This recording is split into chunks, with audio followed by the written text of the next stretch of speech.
మిత్రులారా, బటాలిక్ వీరుడు మేజర్ మరియప్పన్ శరవణన్ జీవిత చరిత్ర తెలుసుకునే ప్రయత్నం చేద్దాం.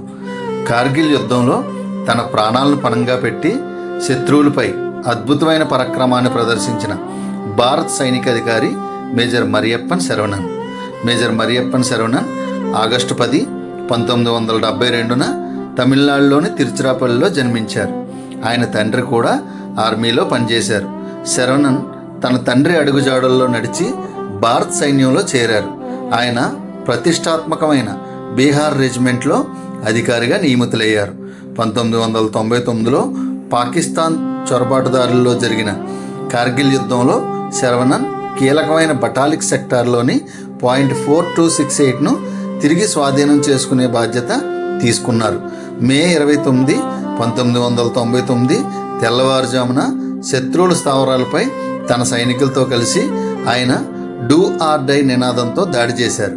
శత్రువుల కాల్పులు పొట్టలో గాయమైనప్పటికీ ఆయన వెనక్కి తగ్గలేదు. అత్యంత ధైర్యంతో ముందుకు దూసుకెళ్లారు. శత్రువుల బంకర్లను నాశనం చేస్తూ 4 పాకిస్తాన్ సైనికులను మట్టిపెట్టారు. పాయింట్ 4268 శిఖరాగ్రానికి చేరుకున్న మొదటి సైనికుడిగా పేరొందారు. శత్రువుల తోట తలకు తగలడంతో ఆయన వీరమరణం పొందారు. ఆయన అసాధారణ ధైర్య సాహసాల గుర్తింపుగా భారత ప్రభుత్వం మరణానంతరం వీరచక్ర అవార్డును ప్రదానం చేసింది. ఆయన బలిదానం జరిగిన 37 రోజుల తర్వాత ఆయన పార్థివ దేహాన్ని రికవరీ చేశారు. మేజర్ శరవణన్ త్యాగం భారత సైనిక చరిత్రలో, ముఖ్యంగా కార్గిల్ యుద్ధంలో ఒక చిరస్మరణమైన అధ్యాయం. జై హింద్.